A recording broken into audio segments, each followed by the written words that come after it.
तो गाइज आज बात करते हैं छत्तीसगढ़ के प्री हिस्टोरिक एज की। प्री हिस्टोरिक, ठीक है। तो प्री हिस्टोरिक में जैसे कि आप सभी को पता है, सबसे पहले क्या हो जाता है, पेलियोलिथिक एज, फिर मीजोलिथिक एज, फिर लेटर स्टोन एज, फिर नियोलिथिक एज। हम लोग देखते हैं एक एक करके कि कहाँ कहाँ पर से इन सारे एजेस के एविडेंसेस मिले हैं। तो सबसे पहले बात करते हैं पेलियोलिथिक एज की। तो पेलियोलिथिक एज का जो एविडेंस है वो हमें मिला है सिंघनपुर केव्स से, जो कि रायगढ़ में है।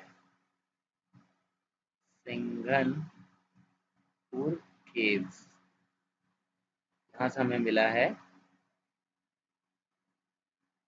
पेलियोलिथिक का एविडेंस, ठीक है। इसके बाद मीजोलिथिक, मीजोलिथिक का भी हमें एविडेंस जो है सेम मिला है रायगढ़ के ही कबरा पहाड़ से। कबरा पहाड़, और ध्यान रखना यहाँ पर कबरा पहाड़ से ही हम लोगों को एक रेड लिजर्ड की पोर्ट्रेचर मिली है, क्रोकोडाइल मिले हैं, और बहुत सारे जानवरों के यहाँ पर एविडेंसेस मिले हैं, ठीक है। इसके अलावा जो सबसे ज़्यादा इंपॉर्टेंट एविडेंस है वो है कि मिडिल स्टोन एज के जो प्लेग टूल्स हैं, सेमिलुलर स्टोन वॉल्स हैं, ये सारी भी हमें यहीं से मिली है। तो कबरा पहाड़ हमारा क्या हो गया, मीजोलिथिक के लिए।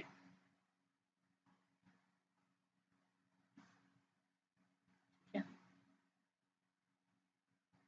अब नेक्स्ट बात करते हैं। तो पेलियोलिथिक मीजोलिथिक के बाद आती है लेटर स्टोन एज की। लेटर स्टोन एज या फिर जिसको पोस्ट स्टोन एज भी बोलते हैं, later stone age. Later stone age का पहला एविडेंस जो हमें मिलता है वो मिलता है धनपुर, जो कि है गौरेला पेंड्रा मारवाही में। और इसका एक और एविडेंस हमें जो मिलता है वो मिलता है महानदी वैली से,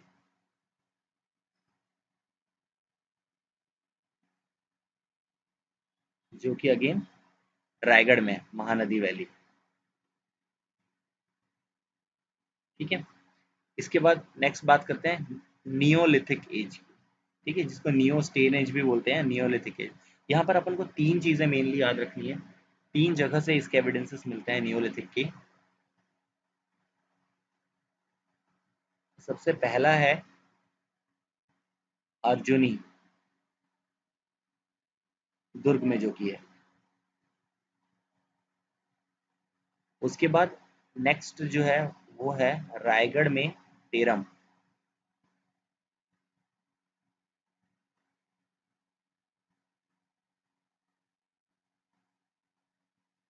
और उसके बाद लास्ट वन जो है वो है राजनांदगांव का चितवा डोंगरी और बोनतिला।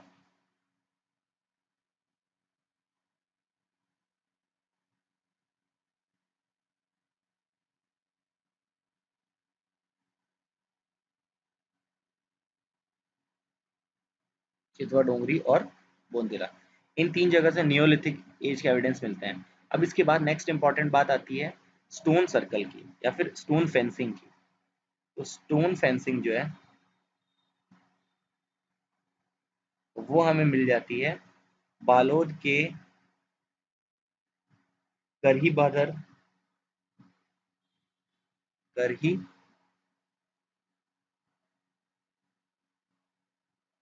भदर, चिरचरी और सोरर, और कोंडा गांव के गढ़ धनोरा से। ये रहा आपका कोंडा गांव, यहाँ पर है गढ़ धनोरा, कोंडा गांव। यहाँ पर से हमें स्टोन फेंसिंग के एविडेंसेस मिल जाते हैं। ठीक है। इसके बाद एक और नेक्स्ट इंपॉर्टेंट चीज में पूछी जाती है कि रॉक पेंटिंग्स कहाँ कहाँ से हमें मिलती है। आपको ध्यान रखना है, रॉक पेंटिंग्स जो है वो सबसे ज्यादा फेमस है सिंघनपुर केव्स की,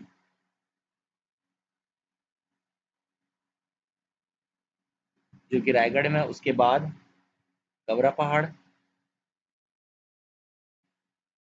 और लास्ट वन है चितवा डोंगरी,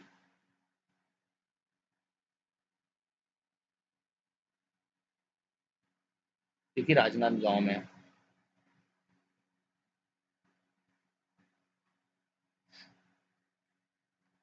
ठीक है, तो ये था हमारा प्री हिस्टोरिक एज। इसके बारे में कुछ और थोड़े थोड़े इंपॉर्टेंट पॉइंट्स हैं जो मैं यहीं पे मार्क कर दे रहा हूँ।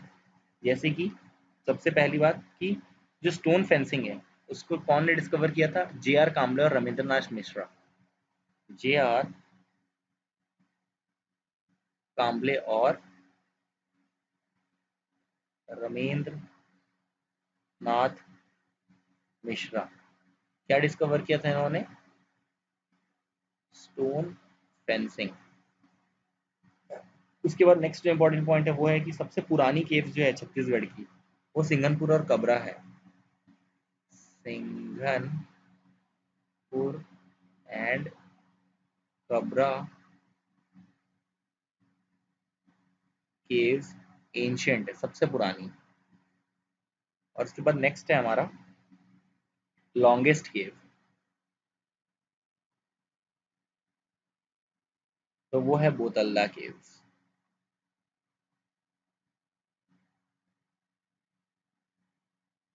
ठीक है, फिर एक और क्वेश्चन आ जाता है कि नियोलिथिक रेसिड्यू के बारे में सबसे पहले किसने इंफॉर्मेशन दी थी? ठीक है, नियोलिथिक, यहाँ पर रमेंद्र नाथ मिश्रा और भगवान दास सिंह।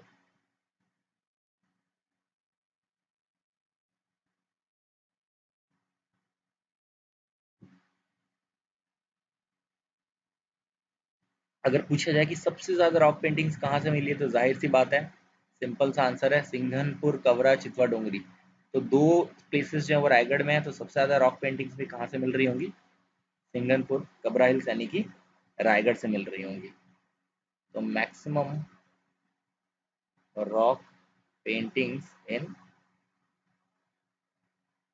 रायगढ़।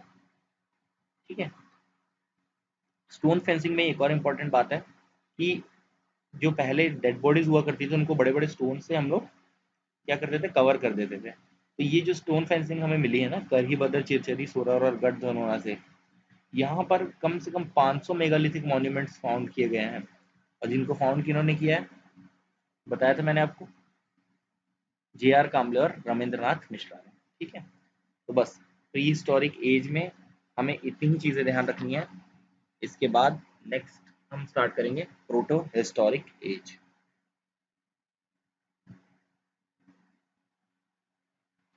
ठीक है, नेक्स्ट बात करते हैं प्रोटो हिस्टोरिक एज की, जो कि है 2300 से 1750 बिफोर क्राइस्ट। और इस ड्यूरेशन में क्या हुआ था? इंडस वैली और हड़प्पा वैली सिविलाइजेशन वगैरह हो रहे थे, ब्रॉन्ज एज सिविलाइजेशन हो रहे थे। बट छत्तीसगढ़ किसी भी इस सिविलाइजेशन का कोई भी एविडेंस नहीं रखता है, विच मीन्स कि हमें प्रोटो हिस्टोरिक एज में कुछ खास डेटा नहीं मिलता है। तो एक क्वेश्चन भी आया था कि इंडस वैली सिविलाइजेशन का एविडेंस छत्तीसगढ़ में कहाँ से मिलता है?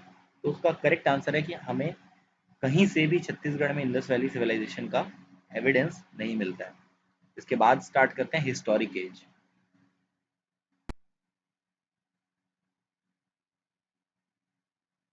हिस्टोरिक एज ये अराउंड 1500 से लेकर के 600 बीसी तक ये चली थी। और इसमें दो ही इंपॉर्टेंट पार्ट हैं। फर्स्ट जो है वो ऋग वैदिक पीरियड है, और सेकंड जो है वो है लेटर वैदिक। तो अगेन यहाँ पे इंपॉर्टेंट क्वेश्चन आता है कि ऋग्वैदिक एज में एविडेंस मिलता है क्या छत्तीसगढ़ से? तो ऋग्वैदिक एज में भी आपको याद रखना कि कोई भी एविडेंस नहीं मिलता है। छत्तीसगढ़ में ऋग्वैदिक एज का कोई भी एविडेंस नहीं मिलता है। लेकिन जो लेटर वैदिक पीरियड है, लेटर वैदिक पीरियड में जो है वहां पर हमें थोड़ा बहुत एविडेंस मिलता है। हुआ क्या था, लेटर वैदिक पीरियड में आर्यंस जो थे वो सेंट्रल इंडिया तक आ चुके थे। और जो कि नर्मदा रिवर है, जिसको पहले रिवर रिवर कहा जाता था, उसका भी मेंशन हमें उन स्क्रिप्चर्स में मिलता है। इसीलिए यहाँ पर हम ये बोल सकते हैं कि लेटर वैदिक पीरियड में description of Chhattisgarh is found. ठीक है, बस इतना ही इंपॉर्टेंट है इसमें। अब यहाँ से थोड़ी सी और ज़्यादा चीज़ें इंपॉर्टेंट स्टार्ट हो जाती हैं, जो कि एग्जामों में भी पूछी गई हैं। तो अब हम इन्हें प्रॉपरली एक सीक्वेंस में पढ़ेंगे। ठीक है, वो मैं सीक्वेंस पहले बता देता हूँ ताकि हम लोगों को बहुत ज़्यादा डिफिकल्टी ना हो चीज़ें मेमोराइज करने में। ठीक है, तो वो सीक्वेंस एक बार देखते हैं। सबसे पहले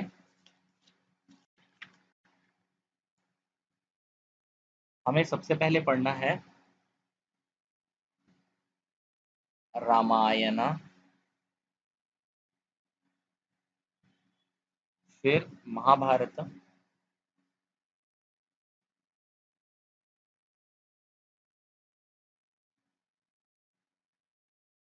फिर महाजनपद,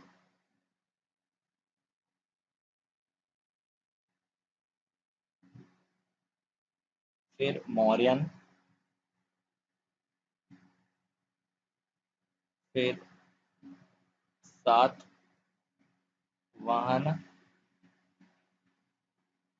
फिर कुषाण, फिर मेघ। यहाँ से डायनेस्टी चालू हो जाती है। ठीक है, मैं डायनेस्टी के लिए डी लिख रहा हूँ। सातवाहन पीरियड, कुषाण डायनेस्टी, मेघ डायनेस्टी।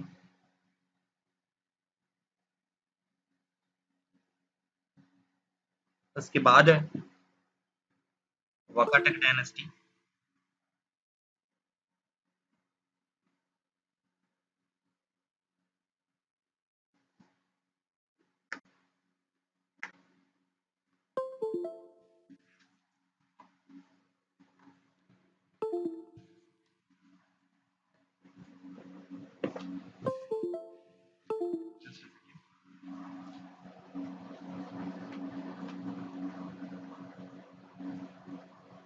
ठीक है, मेघ डायनेस्टी हो गया।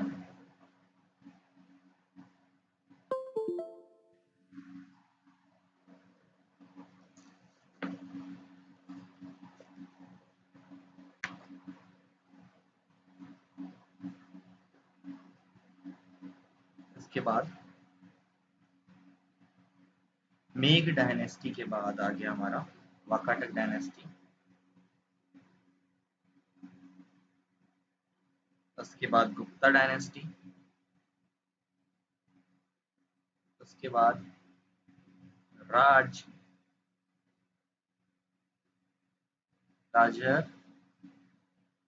शितुल्य कुल, राजा शितुल्य कुल डायनेस्टी। उसके बाद नल डायनेस्टी। उसके बाद शरपुरिया। उसके बाद पांडु।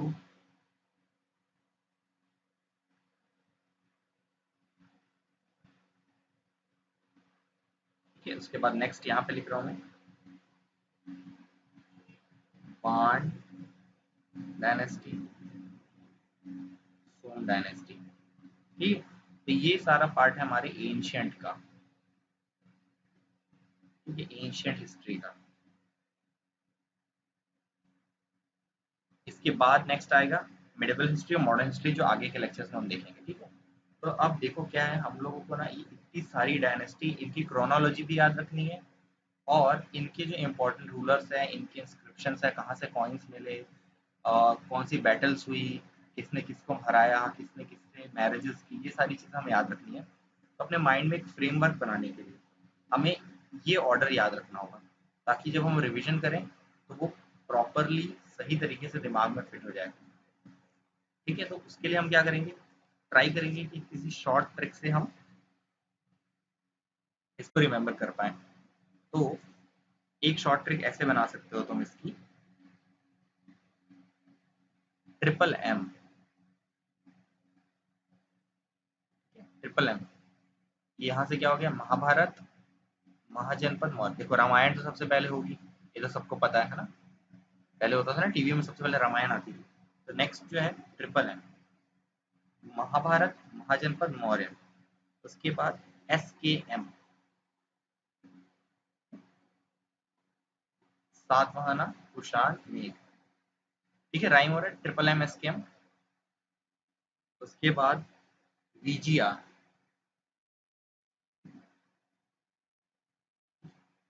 वाकाटका, गुप्ता, राजशितुल्य कुल। और लास्ट में नल, शरभ, पांडु, बाण, सोम। ठीक है,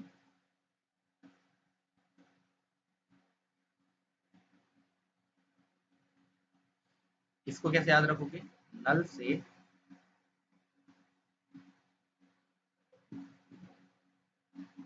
शराब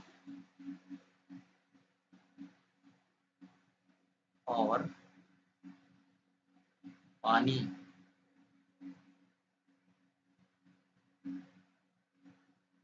बह गया सोते टाइम। ठीक है, नल से शराब और पानी बह गया सोते टाइम। नल से नल डायनेस्टी, शराब से शरभपुरी है, पानी से पांडु, बह गया से बाण और सोते टाइम से सोम डायनेस्टी। ठीक है, तो अब एक बार और इसको क्विकली याद कर लेते हैं। हमें सबसे पहले क्या याद रखना है? रामायण, ट्रिपल एम, एस के एम, वी जी आर, नल से शराब और पानी बह गया सोते टाइम। ठीक है, क्या हो गया ये? रामायण, महाभारत,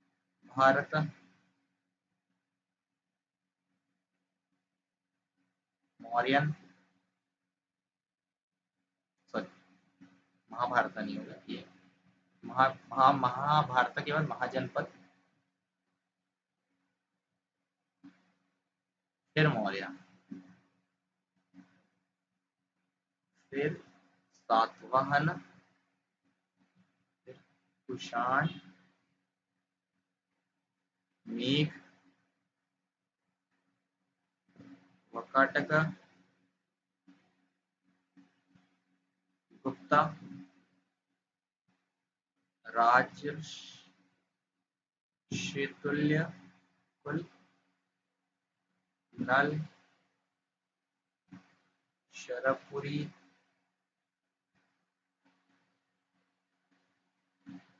पांडु, बाण, सो। ठीक है, ठीक है, इजी है ये।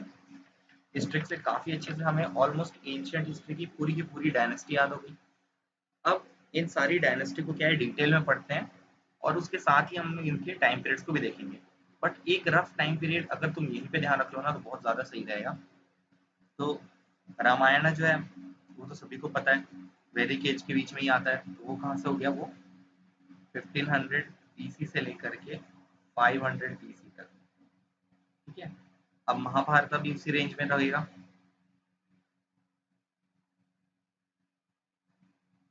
उसके बाद महाजनपद, ये अराउंड 600 बीसी में। उसके बाद मौर्य, मौर्य आपका 323 से 187 बिफोर क्राइस्ट तक चला।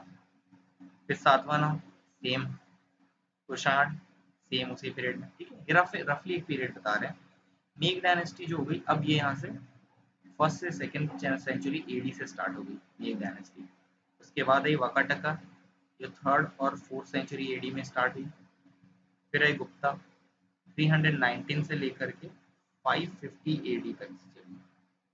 उसके बाद राशिदुल कुल जो है वो फोर्थ से सिक्स सेंचुरी एडी तक चली। नल फिफ्थ से ट्वेल्थ सेंचुरी एडी तक।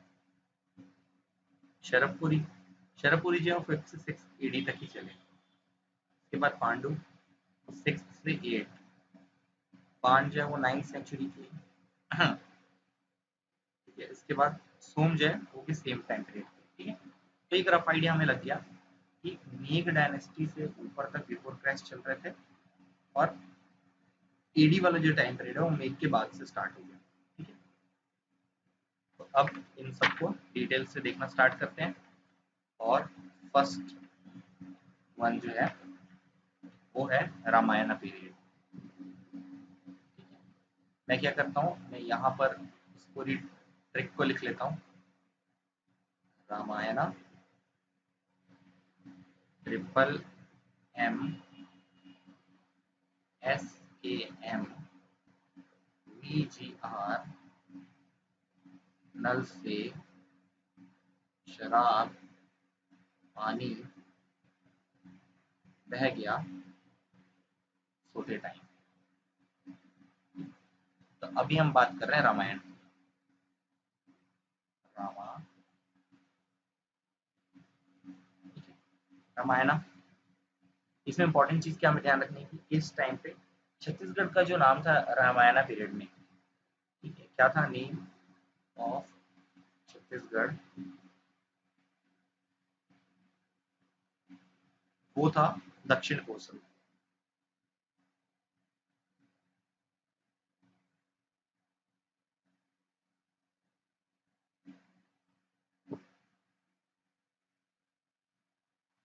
ठीक है, बस्तर को क्या बोलते थे इस टाइम पे, दंड कारण्य। ठीक है, अब यहाँ पर समझना ना, हनुमंत ये किंग था कहाँ का, दक्षिण कोसल का। ठीक है, इसकी बेटी कौन थी, कौशल्या। कौशल्या की मैरिज किससे हो गई, दशरथ। और दशरथ कौन था, दशरथ था उत्तर कोसल का, किंग ऑफ उत्तर कोसल। फिर क्या हुआ, क्योंकि भानुमंत की और कोई बेटा नहीं था, तो शादी के बाद जो पूरा का पूरा दक्षिण कोसल का राज्य है वो दशरथ के साथ आ गया। ठीक है, इसी टाइम पे लैंग्वेज जो बोलते थे वो थी कोसली। कोसली लैंग्वेज इंपॉर्टेंट थी। ठीक है, अब इसमें मैप की हेल्प से देखते हैं कि क्या क्या इंपॉर्टेंट साइट्स थी। ठीक है, important sites of Ramayan.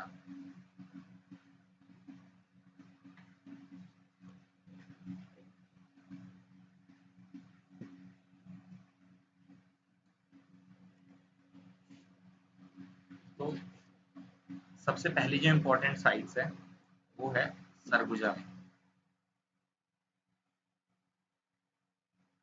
Surguja में क्या है, केव्स है।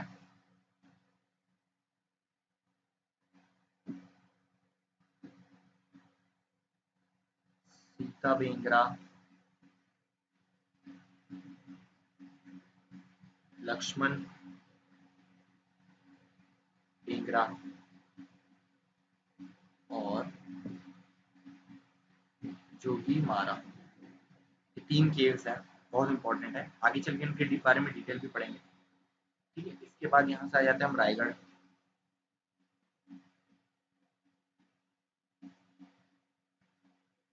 रायगढ़ में क्या है, राम झरना। इसके बाद यहाँ से आ जाते हैं जांजगीर चांपा।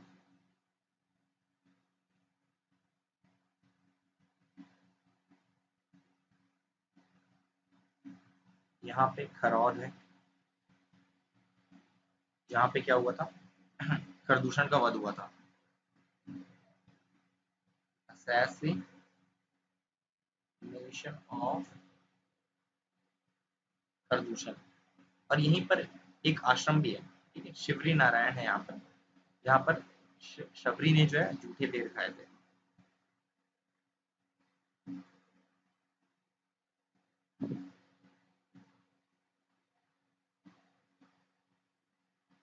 ठीक है, अब इसके बाद नीचे आ जाते हैं बलौदा बाजार।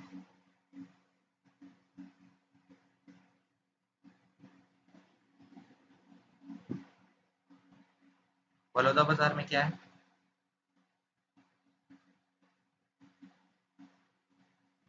बलौदा बाजार में है वाल्मीकि आश्रम। ठीक है, क्यों इंपॉर्टेंट है वाल्मीकि आश्रम, क्योंकि यहाँ पर लव कुश की बर्थ हुई थी। लव कुश जो है यहाँ पर बर्थ प्लेस है उनकी।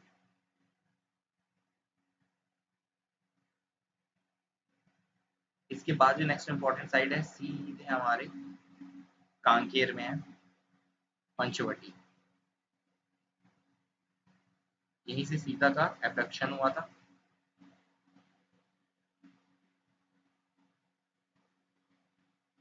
और उसके बाद लास्टली बस्तर, बस्तर में दंडकारण्य। राम भगवान का जो एग्जाइल पीरियड था वो यहीं पर ही कटा था।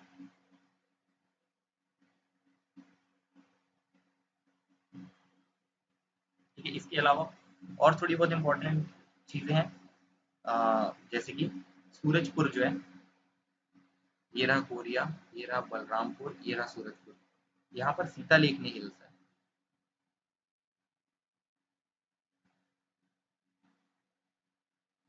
और कोरिया में है सीतामढ़ी केव्स।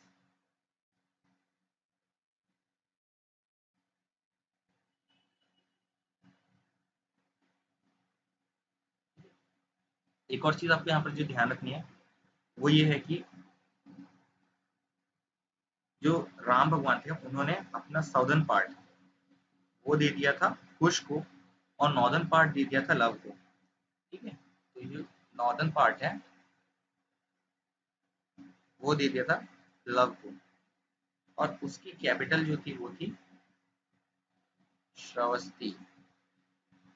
और सदर्न जो पार्ट था वो दे दिया था कुश को, और उसकी कैपिटल थी कुशस्थली। ठीक है, तो इसी के साथ रामायण पीरियड यहीं पे खत्म होता है। नेक्स्ट हम स्टार्ट करते हैं महाभारत। ओके, नेक्स्ट जो है वो नेक्स्ट वीडियो में स्टार्ट कर लेंगे। ठीक है, तो नेक्स्ट वीडियो में हम कंटिन्यू करेंगे महाभारत पीरियड से।